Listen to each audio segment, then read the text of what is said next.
It was, for most people in England, almost a miraculous deliverance. It was a sudden end to a national adventure that had spent 20 years curdling into a nightmare. It had started just as a row between the king and the pope, of the kind that was almost routine in the Middle Ages. But for reasons that were difficult to fathom for most English people, this had blown up into an existential conflict. And within a few years, Henry VIII's queen was being thrown out to make way for a scheming girl from the French court. And then it started to bite in the parishes. Everyone in the country was forced to swear an oath accepting the king's new marriage. Preachers started to insist that the king was now head of something they were calling the Church of England. Your parish priest started to mess with the order of service so that the Pope didn't get mentioned it anymore. Royal commissioners started nosing around asking how much money your church had. And then the monasteries were closed and all their lands and all their goods taken and the shrines closed and the relics smashed. And there was a new service in English where suddenly you were supposed to pray against the detestable enormities of the Bishop of Rome. And then the old king died. And you wondered if things might go back to normal. But the new king, Edward VI, was just a boy. And there was no one to stop his council doing whatever they wanted. And so now the chantries were closed down, along with most of the schools and the hospitals, and the commissioners were back, and they started stripping your church of everything of value, then breaking down the rood lofts and the other statues, and they started messing with the coinage so that suddenly your money seemed to be worth nothing at all, and then they replaced the old service entirely with a new one in English, where you mostly just had to sit and listen. And while a few fanatics and townspeople liked all of these changes, most of you were appalled and devastated. But what could you do? It's the king. And those who did speak out wound up in jail. And when the people in the north and then in Cornwall marched against it, they ended up with their heads in a noose.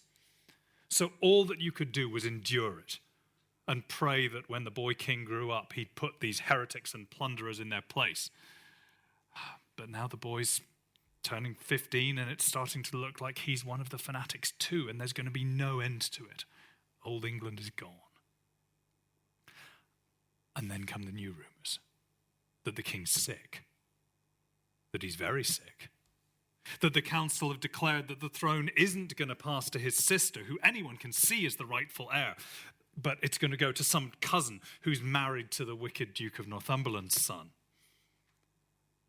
That when the king dies, God forgive him, the Lady Mary is standing up and isn't going to accept this invented new queen. That crowds are coming out for her everywhere.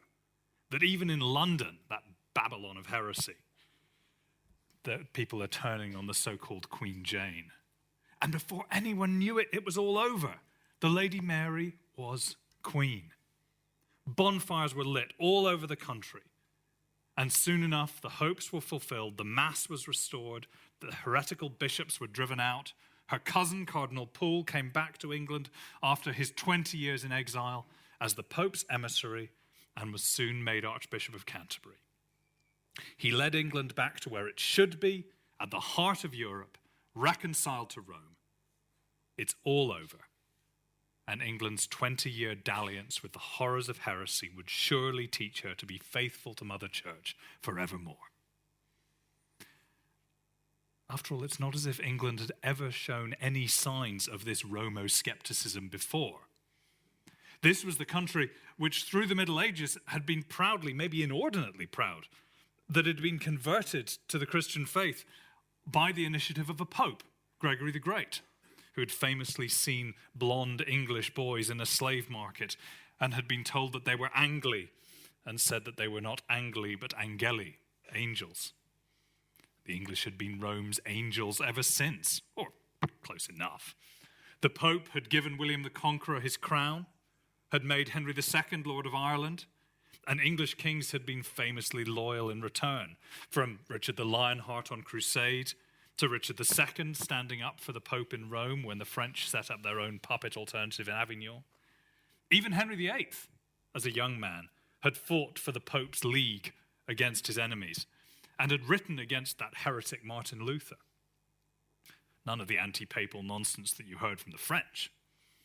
The only English king who'd ever fallen out with Rome was King John, and everybody knew that he was a wicked man who'd murdered his cousin and was brought low in the end. It was in England's blood and soil to be loyal Catholic Christians, faithful sons and daughters of the Pope and soldiers of Rome. And now at last the madness was over, and it could be so again. All of which is to say that when Mary Tudor unexpectedly became queen in the summer of 1553, she had a fair wind behind her. She was popular, and she was legitimate. It was true she was female, but then so were almost all of the serious alternative candidates. In fact, her gender was going to be a serious, maybe even a fatal, political weakness. The problem was not so much being a queen in itself, but securing her succession. The only good route to do that was to marry and have a child in a world where it was uniformly assumed that wives should be obedient to their husbands. For a reigning queen to marry was a problem. None of the queens who reigned in England or Scotland in the 16th century found a good solution to it. But she probably found the least bad solution, at least in principle. She married a foreigner, Philip of Spain, who took the title of king and has left us with coins like this. You can see the two heads facing one another and the faded words Philip and Mary around the edge. But thanks to his absence for much of the reign, he's not nearly as dominant in political life as he might have been, and a well-negotiated marriage treaty preserved England's independence to an impressive degree. If it wasn't for the fact that she was a 38-year-old woman with a history of gynecological ill health and a mostly absentee husband, it might all have worked out fine. But, in fact, of course, although she was twice convinced that she was pregnant, she was not. And she died childless, most likely of a cancer that may well have been implicated in her fertility problems, a little over 5 years into her reign. And the bad news for those who'd celebrated her accession with such joy and relief was that it was all about to start again, because her heir was her surviving half-sister, Elizabeth, a Protestant, and it was all reversed. The Pope was thrown out, the church is once again stripped, the English service brought back. England's Catholic restoration hadn't been the end of a heretical nightmare. It was a brief respite from what was going to be a new world. And so, for a long time, these 5 years of Catholic England restored have been treated by historians as a curiosity, a throwback, a doomed attempt to turn back the clock. But as the records have been re-examined over the past few decades, we've come to a rather different view of Mary's short reign and of her doomed restoration. And in summary, that view is that right up to the point when it was cut short by her death, the effort was going pretty well. The parish churches, ravaged after the destruction under Henry and Edward, were being rebuilt. There was a lot to do. There was a lot of make, do, and mend, like this example from the parish church of Ludham in Norfolk. You can see how there should be a life-size rood, a crucifix on top of that screen. Those take time, cost money, so instead they've popped up this board across the chancel arch and just painted a crucifixion scene onto it. This sort of thing testifies both to how much damage had been done and to the pious ingenuity of the people who are doing their best to make it good in short order. And while the parishes are rebuilt, Cardinal Pole, the Queen's cousin, her right-hand man, imposes new discipline on his clergy and is providing them with training materials and preaching resources. And there's even an artistic, an aesthetic revival. One of the finest composers of the day, Orlando de Lassa, was brought over from Flanders. In 1554, he wrote a motet in honor of Cardinal Pole and his work of bringing England to repentance and reconciliation. A motet that was sung in St. Paul's Cathedral at the service of reconciliation between England and the papacy. Let's listen to it.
The text speaks of England's tears of repentance there at the end. But it also anticipates something that hadn't quite yet started, but which everybody knew at this point was about to begin. I mean, the auspicious fires. Because for all the creativity of Mary and Paul's restoration, the vision that's conjured up by that music, they had a problem. A vocal, committed, and well-placed minority of the Queen's subjects had fervently embraced the heresies that her father and her brother had promulgated. If a truly Catholic England was going to be rebuilt, these people would have to be dealt with. And so Mary didn't merely throw those bishops and preachers out of office. She had them arrested. And she restored the old heresy laws, which allowed unrepentant heretics to be executed by burning. Pursuing these people with the full rigor of the law was not the only option open to her. Some of her Spanish advisors, despite their reputation for inquisitorial cruelty, advocated caution. One of them said it was better for heretics to live and to be converted. He feared that persecution might stir up trouble. It should be said that that was not a moral stance against persecution as such. It was a tactical preference. But as the motet indicates, burning heretics was a moral stance. This was a matter of principle, indeed of public safety, something to be applauded, not to be ashamed of. It was the lily-livered pragmatists who proposed turning a blind eye to the evils in their midst, who seemed like the political cynics. But in the end, pragmatism and principle pointed in the same direction. Committed Protestants were a small minority of the English church and people, but they were energetic, they were vociferous, and they were implacable in their opposition to the regime. They simply had to be silenced, and that was hard. They could be driven out of the country. The regime certainly allowed people to escape when it could have arrested them, but exile did no more than muffle their voices. Being in exile was certainly very hard, but the exiles continued to be able to draw income from their property in England. The regime tried to stop it and failed. They settled in half a dozen German and Swiss cities and started to crank out printed propaganda, which was smuggled back into the country.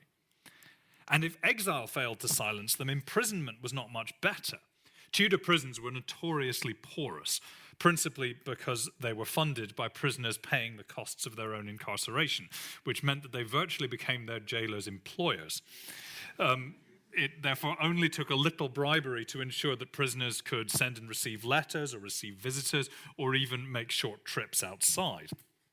Even the most closely guarded prisoners managed at times to obtain writing materials and to smuggle out letters. The prison writings of the Marian Protestants fill several volumes in their modern editions, a testimony both to their quantity and also to how their words were cherished by their fellow believers outside. So if neither exile nor prison would shut these people up, what other option was there? Another line of reasoning led in the same direction. English heretics had a long tradition of breaking under pressure. Medieval English people arrested for heresy, of whom there were quite a few, had generally been timorous, virtually never persisting in their errors when recantation could have saved their lives. The Protestants who'd run ahead of Henry VIII's Reformation and had been arrested had been only a little braver. A few had stood firm, but many more, including some very prominent people, had tried to negotiate their way out of trouble with varying degrees of success and of principle. Mary's regime plainly expected that this pattern was going to resume.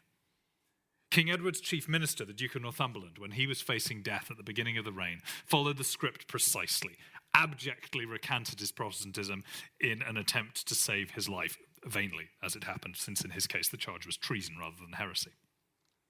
Several others were more successful, including famously one of King Edward's tutors.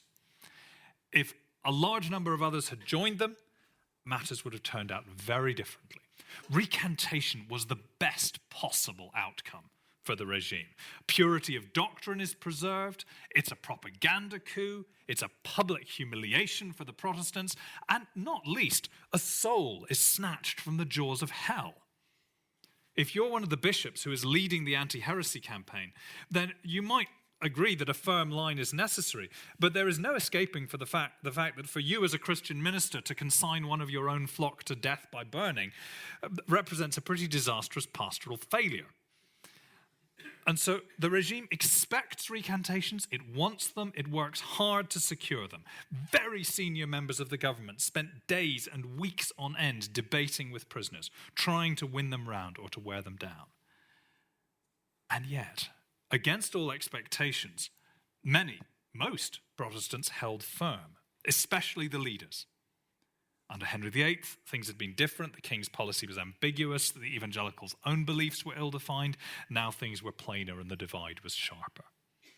The exiles exhorted those in England to stand firm. Prisoners wrote to each other with the same message. And of course, once the executions had begun, they set a precedent which provided another motive to remain steadfast. The regime would undoubtedly have preferred it if Protestants had, as their advisors said, lived and been converted. But in the end, they decided that those who would not convert could not be allowed to live. The first burning of the Bible translator and London minister John Rogers took place on the 4th of February 55. A series of others followed. In that first year of executions, almost all of those who died were the leading preachers, ministers, and theologians, amongst them 4 bishops. The Protestant cause was being decapitated. The last of this wave of leaders was the most prominent of all, Thomas Cranmer, Pool's predecessor as Archbishop of Canterbury, who, after a long and difficult process, which I'll be coming back to shortly, went to the fire in Oxford in March 56. The end of that first phase of the persecution marked a further debate within the government. Some wanted to leave it at that, for a time at least, to see what happened now that the head of the snake had been cut off. But Mary and Cardinal Poole and their most energetic enforcer, Bishop Bonner of London, decided to press their advantage. The symbolic purge now extended to the dead. German Protestants who'd taken refuge in England under Edward VI and who died there were exhumed and their bodies burned. And as for those who are still alive, the focus shifted to those who gathered in secret to hear and spread the word. These conventicles were correctly seen by the regime as critical to the Protestant resistance. The attack on these groups tended to produce mass executions as whole groups were arrested. And so the rate of deaths climbed, peaking in the summer of 1557. And from then on it began slowly to fall. But the burnings continued until the very end of the reign. 3 men and 2 women were burned together in Canterbury on the 15th of November, 1558, 2 days before the Queen herself died. The exact total number of the victims of this purge is disputed. The best guess is something in the order of 290 people burned alive, plus another dozen or two who died in prison. And it should be said, at least 800 who went into exile. By modern standards of mass killing, that may sound positively restrained. But in its own time, this was an unusually sharp bout of persecution. Not off the scale, the numbers executed in the Netherlands in the same period are comparable, but there's nowhere's doing much more than this. Still, atrocities are never just about numbers. The question is what these executions mean. And here we need to confront an awkward truth, which is that as a matter of policy, there's every reason to think that this was working. The dead preachers, bishops, and theologians may have been remembered as martyrs, but there is no denying that they had been successfully silenced. There may have been more groups of clandestine Protestants than the regime expected, but the fact that the numbers are starting to tail off suggests that they're not unlimited. Religious persecution sometimes works, especially when it's part of a wider program of reformation, and that's what seems to be the case here. If Mary had lived longer, if the policy had had more time, well, what would have happened? English Protestantism wouldn't have been eradicated quickly or easily. They weren't numerous, but they were determined and well connected. The executions would have continued for the foreseeable future. The regime might have had to become more ruthless. There's a number of cases from Mary's reign of Protestants who were saved from arrest or condemnation by legal niceties or the squeamishness of particular officials. A little less due process and a little more inquisitorial zeal might have been necessary. But what we're talking about is how long the inevitable victory would have taken and how complete it would have been. There would have been some bloodshed, but probably fewer deaths than in Elizabeth I's campaign against Catholics and her suppression of Catholic rebellions. Certainly far fewer than in the religious war which England's unfinished Protestant Reformation plunged the country into in the 1640s. One sign of the coming victory was that already in the 1550s the Protestants were splintering under pressure. The exile communities fell out viciously amongst themselves between moderates and hardliners. The hardliners themselves split between mere radicals and actual revolutionaries. If everything had gone according to plan, that's the way that English Protestantism would have faded from view, with their hands on one another's throats. But already in the 50s, there are also signs that not everything is working. The Protestants weren't going quietly. I've already mentioned their dismaying insistence on standing firm and dying rather than recanting. And what made this worse was that executions were, like most criminal justice in this era, acts of public theatre intended to have a salutary effect on the spectators. Trouble is, if you put your enemies on stage, it's hard to guard against the possibility of them stealing the show. And Protestants who were at the stake and their supporters gathered for them did their best to wrest these events to their own purposes. If prisoners, instead of being penitent or showing obvious fear, showed dignity, prayed for the Queen and for one another, forgave their accusers, spoke calmly and convincingly of their faith, died in apparent peace with Christ's name on their lips, they could seize the moral high ground even as the flames rose. It was certainly hard when you had seen a performance like that to deny that the Protestants were at least sincere. And in some cases, depending on the victims, this could be pretty effective. The English are used to burning heretics occasionally. This has been happening for 100 years or more. But they expected heretics to be opinionated peasants with eccentric views. Bishops, scholars, priests. In a very hierarchical society, that's a different game. There's also a definite squeamishness about burning women. Around a fifth of those executed under Mary are women, and especially when you see whole congregations beginning to be rounded up. The execution of teenagers or old men is also liable to stir up unease. Don't get this out of proportion. What we have is worry about some unrest at executions. We don't have incidents like those in contemporary France or the Netherlands where condemned heretics were broken out of prison or even rescued from the stake by mobs. The worry seems to have been much more about small groups of Protestant agitators showing up to cause trouble than the mass of the crowd being won over. That applied even to the most vividly theatrical execution of all, the event which was probably Mary's single worst tactical mistake. Archbishop Cranmer, the architect of Edward VI's religious policy, creator of the Book of Common Prayer, is the regime's prize prisoner. His trial for heresy is a long, drawn-out process, and during 1555, kept in isolation under relentless pressure, Cranmer began to crumble. He'd never been as combative as some of his co-religionists, and his Protestantism had always been built around his conviction of the monarch's God-given authority. Now his queen is commanding him to return to Roman obedience. Over the winter of 1555-6, he signed a series of documents, each one recanting more unambiguously than before. The regime was on the verge of a spectacular coup. Cranmer publicly renouncing his heresies. And the opportunity is thrown away, and it seems thrown away by the Queen herself. Mary is determined that Cranmer should die. Her loathing for him is maybe entirely understandable. It's Cranmer who 20 years earlier had pronounced her parents' marriage void and had led England into schism. But as a penitent heretic, as a strict matter of law, his life ought to have been spared.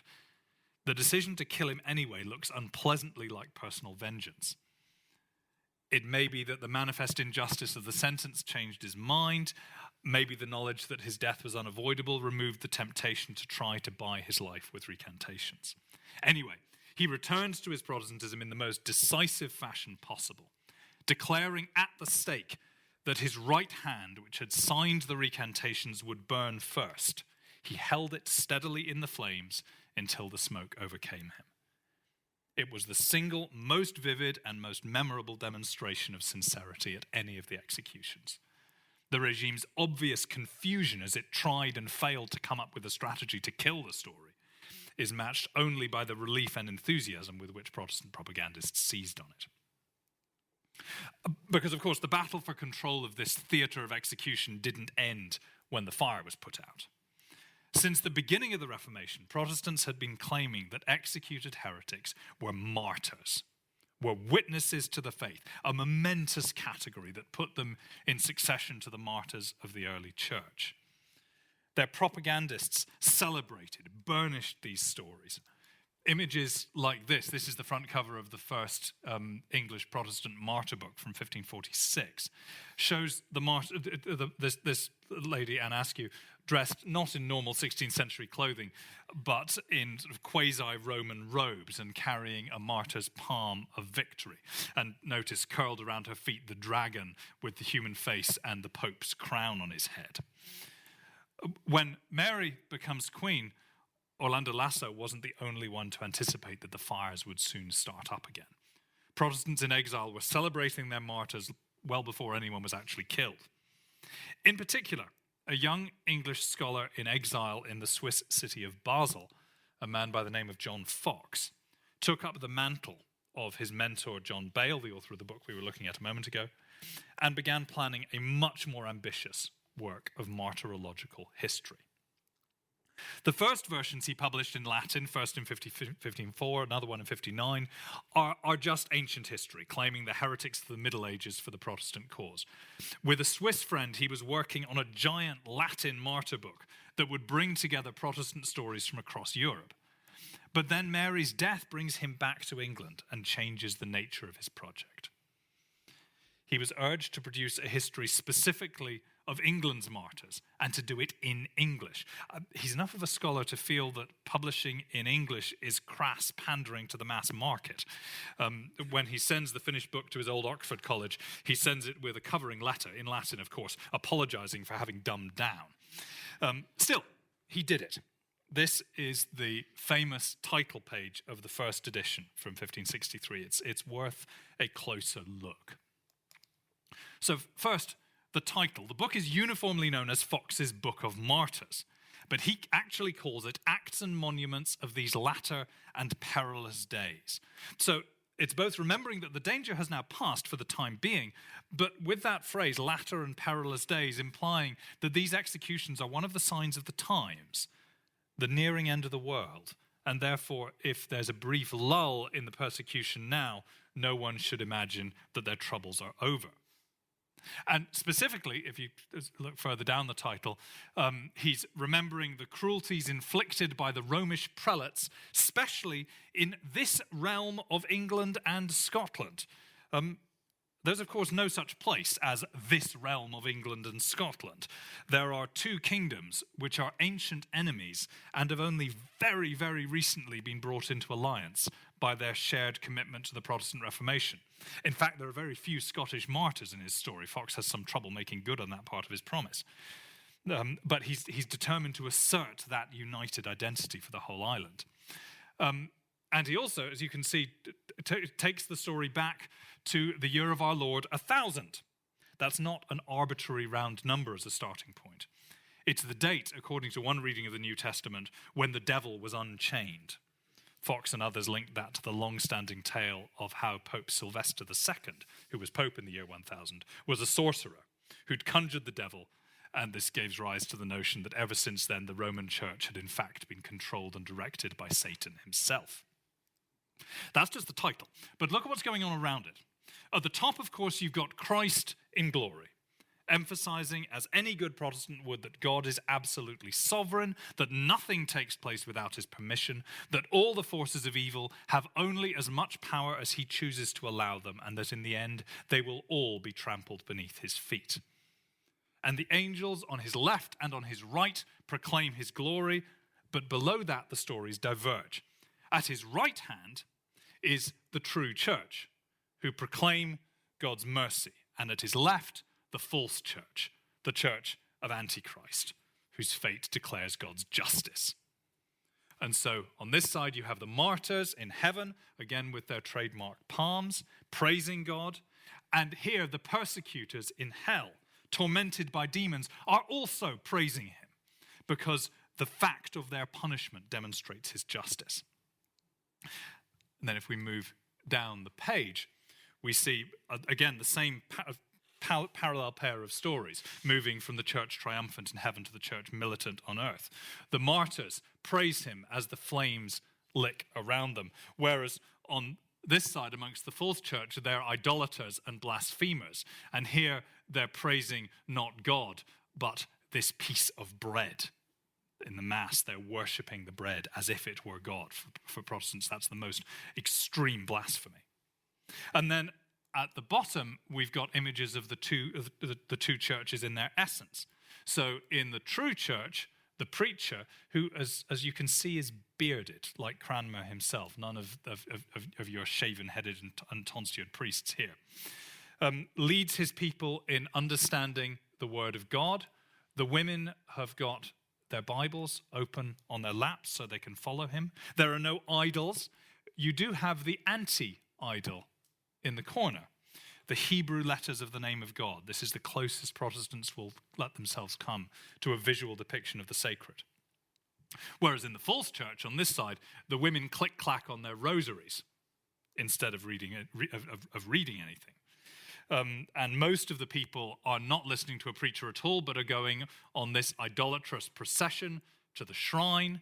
And the bishop here, in his lordliness, has his minions carry a canopy over him to assert his pomp.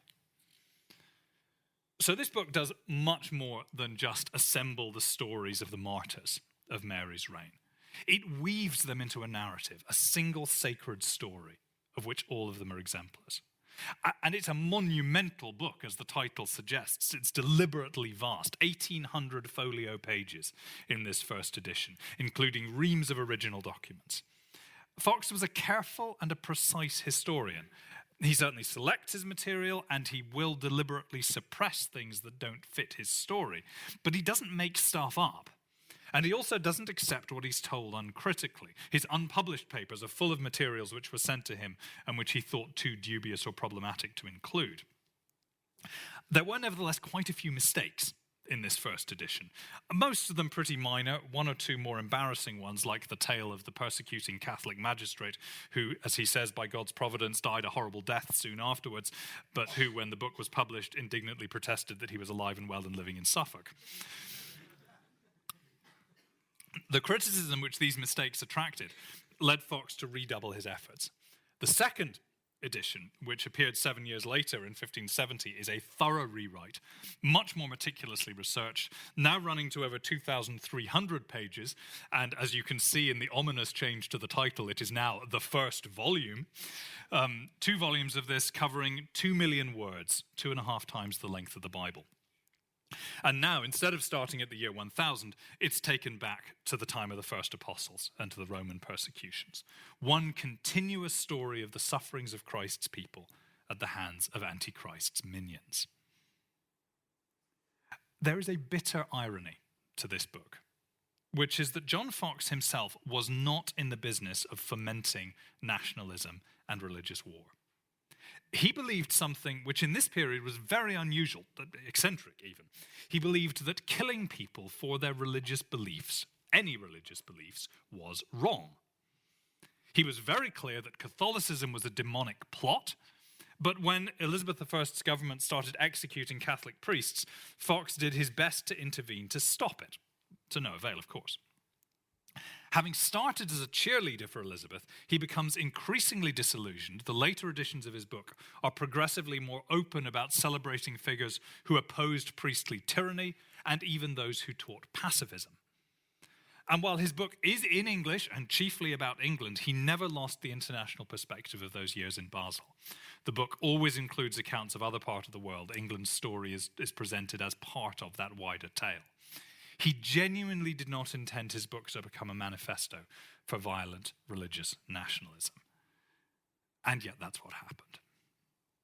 The book itself is republished 4 times in Fox's lifetime, regularly thereafter. Updated editions keep appearing at moments of hair-trigger religious tension. In 1641, as England is teetering on the brink of civil war. In 1684, as they're awaiting the accession of a Catholic king, James II, publishers rush out new editions of Fox, just in case anyone had forgotten what Catholics do and why good Englishmen should fight them. But of course, these are huge books beyond most people's means, prestige projects, and printed in small numbers. The real achievement was to get something like this into the nation's bloodstream. And that happens in 2 main ways. One of them is the cut-down versions, the miniature Foxes, Fox's greatest hits, which summarize the most famous and compelling stories and promise readers that there was a great deal more where that came from. You didn't need to know too much about the quality in order to feel the weight of those 2 fat volumes. And the book itself is a more public phenomenon than we might imagine. It's not the case that a copy of it was made available in every parish church in England. You'll still sometimes see that claim made. It can't have been. There were never enough copies printed for that. But plenty of churches did acquire them. They're kept in the building on chains so that anyone can come and read them. The Bishop of London ordered that all 100 of the city's parishes buy it, partly because John Fox is an old friend of his and he's trying to help him balance his books. Reading the book is a social, not a private activity. There are some hints that parish ministers actually read Fox's book aloud during services in place of a sermon. Francis Drake took a copy with him on his circumnavigation in the late 1570s and read from it to his men on board ship, reminding them when they're on the other side of the world who and what the Spanish really were. Fathers read it to their families and to their servants during household prayers, the full book if they're wealthy or one of these abridged versions if they're not. And even if you couldn't read and there was no one who could read to you, there's the most compelling aspect of Fox's book, the pictures. Dotted all through the book are these little images, all of them very like each other. I needed to include that one on the right because of the bit with the dog. All of these very, very much like each other, and in fact, sometimes there's repetition. The same one is reused to be somebody else. But generally, they're distinct enough that their repetition is like a set of hammer blows. Again and again and again, the saints lifting their eyes and hands to heaven as the flames take them. And occasionally you have these more sumptuous full-page illustrations. A lot of the surviving copies don't have these anymore because people cut them out and stuck them on their walls, sometimes even colored them in. Some of them reinforced a particularly striking tale, like maybe the most notorious single atrocity of all. This is a case not from England, but from the island of Guernsey, a separate jurisdiction whose legal structures were less well developed. This would certainly have been illegal in England, and I like to think it wouldn't have happened. Anyway, according to the story Fox told, and he seems not to have made this up, he certainly wasn't challenged over it by people who would have been in a position to prove him wrong. According to the story that we have, Peratine Massey was pregnant when she was arrested and condemned for heresy in 1556. Her pleas to be allowed to deliver her baby before execution were rejected, and she went into labor at the stake itself, gave birth, and tried to pass the newborn baby out of the flames to safety, only for the child to be thrown back into the fire to die with its mother. But we also have illustrations of the major figures in the story. Bishop Bonner of London, who becomes, in Fox's hands, a pantomime villain of cruelty, here lasciviously whipping a suspect in his garden. This is so shocking that even his own men are hiding their faces in shame. Or Bonner, again, holding a suspected heretic's hand in the candle flame to give him a taste of the fire to come. And that's a deliberate nod ahead to the most iconic story of all, of course, Cranmer, holding his own hand in the fire. I don't intend to put too much weight on Fox. The persecution under Mary would certainly have been seared onto Protestant England's memory anyway. The orders of service which Elizabeth's church issued at the beginning of the reign avoid any kind of reference to recent history, but increasingly they begin to mention the horrible fires that England had been delivered from. Look back to the sharp trial which God made of us in the reign of Queen Mary, and praise God for how Elizabeth's succession had saved her people from tyranny. By 1585, public prayers were recalling the late days of persecution when the bodies of the saints were burned in our streets. Fox wasn't the only writer to remember the martyrs. They left plenty of friends and pupils behind them who were ready to treasure their memory. Fox himself was involved in a project to collect and publish their prison writings. Regardless of the source of the stories, they seeped into the nation's consciousness. If not everybody could have had a copy of Fox, those who did have it treasured it. One pious merchant from Exeter claimed that he'd read it cover to cover 7 times. A reading group in Essex in the 1580s met regularly to read from Fox to one another. Puritans did it, but so did advocates of the more ceremonial Protestantism that would eventually become Anglicanism. The famous community at Little Gidding in Cambridgeshire heard Fox's book read to them weekly. One preacher, recommending Fox's book to his flock, said that the very pictures of the fires and martyrs cannot but warm thee. And it seems to have been true. It warmed people, of course, with indignation against Catholics, but if you'll forgive the term, it also fired their imaginations. To read these stories in a time of ease and safety was to engage in a kind of pious fantasizing, to ask yourself, if it were me, would I stand firm? Would I really be faithful? Would I have the courage to hold my hand in the fire? In the 17th century, one woman remembered how, as a 7-year-old girl, I began to examine myself on this manner. What wouldst thou do if thou shouldst be tempted to deny Christ and be called on to suffer for his sake, as some of thy kindred were in Queen Mary's time? What evidence we have suggests that she was by no means alone in that thought. The burnings were real. The memories were authentic for the most part. The admiration for the martyr's heroism and the persecutor's cruelty was, with all the contextualization in the world, justified. As so often with atrocity stories, the damage came from how they shaped the way that they saw the world around them in their own time.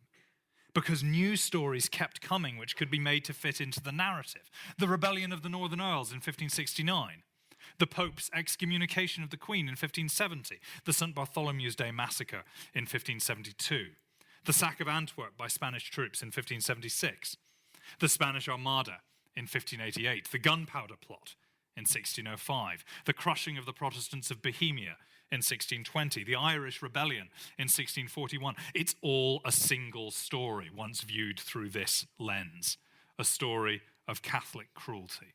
And it tells you, as plain as the pictures in Fox's book, that this is what will befall England if just one of this battalion of plots is ever to succeed.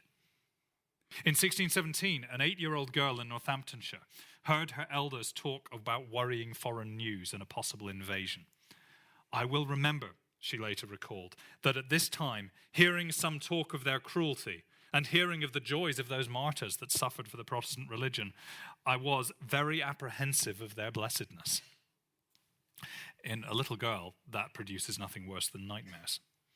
In her elders, those sorts of fears, those convictions so firmly rooted as to be truisms of what Catholics are, those things lead to preemptive actions. This is what draws England into wars in the Netherlands and in France, what drives Elizabeth I, much against her instincts, to cut off her Scottish cousin's head, and they do more than anything else to drive the wars which engulf first Scotland, then Ireland, and lastly England in the 1630s and 40s. It's only at that point, in the mid-17th century, that Queen Mary I is given the nickname Bloody Mary. Earlier generations were as yet too respectful of their monarchs to openly blame her, but the name has stuck, and it's now indelible. So that is how the English learnt to hate Catholics, and it was a lesson well learned. Fear of Catholics was used to justify systematic massacres and mass expulsion of Irish Catholics. It drove a decade-long political crisis in the 1670s and 80s, based on the fear of what another Catholic monarch might do.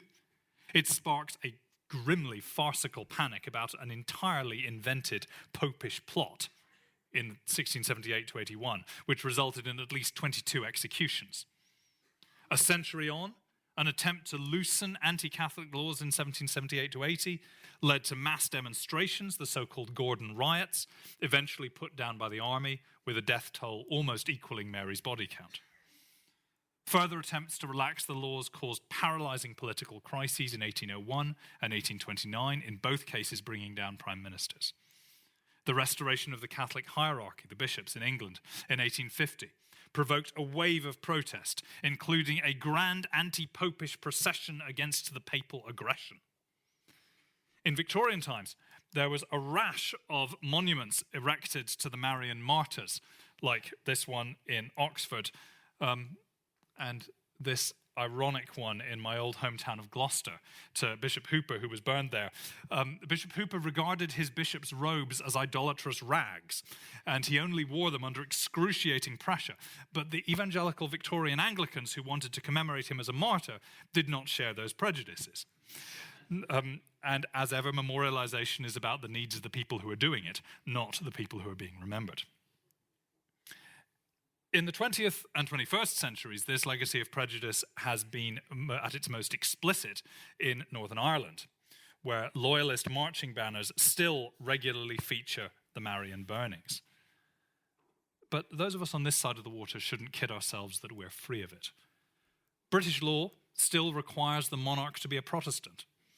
Until 2011, the monarch was banned from marrying a Catholic. Britain has not yet had a Catholic prime minister. Tony Blair converted to Catholicism shortly after he left office in 2007. His inclination to convert was an open secret well before that, but he plainly felt that to convert while in office would risk stirring up troubles best left to slumber. The sexual abuse scandals which have broken over the Catholic Church in the 21st century are appalling in their own right. But to understand the way in which that story has gripped the wider culture, while comparable scandals in other religious or secular institutions have not, we need to appreciate that this is still, even now, the way atrocity stories work. They take facts and they give them meaning by weaving them into a longer story. The abuse scandals have fallen on still fertile soil. They've fed long-established patterns of anti-Catholicism in societies that are still primed to hear tales of a cruel hierarchy whose religion is a cloak for its authoritarian instincts and its brutal lusts. Of course, both the Marian persecution and the modern abuse crisis are real, and both of them are appalling crimes in any age. We don't need to doubt that to also recognize a centuries-old, only half-acknowledged fact of life, that in much of the English-speaking world, anti-Catholicism is the last respectable prejudice. Thank you.